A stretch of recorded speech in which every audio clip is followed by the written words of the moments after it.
Gayle Trotter, spokeswoman for Judicial Crisis Network, joins me now on Skype. Gayle, welcome back. So good to see you.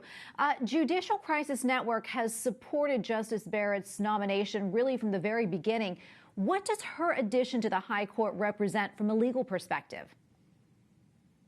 It is such a great moment for all Americans, and particularly those who understand how our constitutional system was set up, who are faithful to the Constitution and want to see the rule of law instead of rule by men. And I think it is a wonderful accomplishment of this president that he has elevated Judge Amy Coney Barrett to become Justice Amy Coney Barrett. And now we see this originalist philosophy, legal philosophy, on the court that has many adherents to it. And that's going to mean that instead of what the Democrats prefer, to have the Supreme Court become a super legislature, instead the court will continue to be what it should be, a body that is faithful to the Constitution, that interprets the laws, that doesn't try to change laws in the personal policy preferences of the judges who happen to make up the court at that time. So it is really a victory for all Americans, and it is a victory particularly for those who really revere our system of government.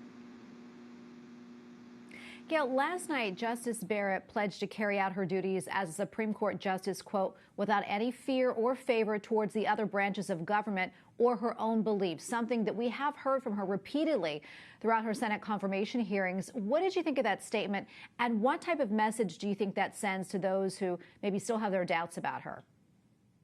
That statement by Justice Barrett was an encapsulation of her legal philosophy and a commitment to being fair and independent. And it says right there that the federal judiciary is independent of political considerations, and that is something that she is making a commitment to. She has been committed to it all throughout her legal career. When she was elevated also to the Seventh Circuit Appellate Court, she was committed to that principle as well, and her ability to be on the court now will help the court make sure that it stays in the proper lane instead of becoming a super legislature.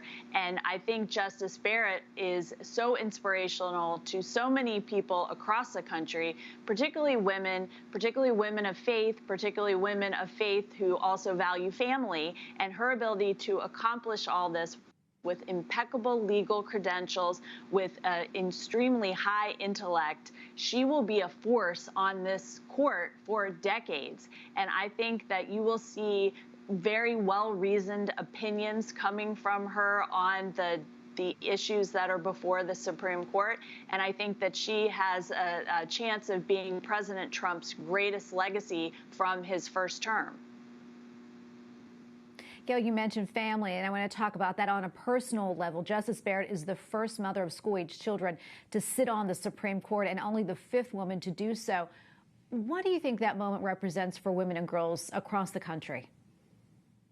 It's a great moment because it represents for people of all faiths, but particularly women who care about their families, that they can choose how they want to live their lives. And the fact that there's this caricature of conservative women or women who support an originalist judicial philosophy, that they're not able to accomplish things, Justice Barrett stands in stark opposition to that principle. And her behavior, her composure before the Senate Judiciary Committee in her hearings, and her ability to go into very important distinctions of constitutional law without having any notes is very inspiring. To work hard at something that you care deeply about, and you can serve your country, you can serve your fellow countrymen, and you can be elevated to a position that is very inspiring to not only women across the country, but I think all Americans. And it is that ability to balance family and yet pursue excellence, which is an achievement that all of us can aspire to emulate. Indeed. Thank you so much, Gayle, for your time today. Gayle Trotter, spokeswoman for Judicial Crisis Network. Thanks again, Gayle. Great to join you.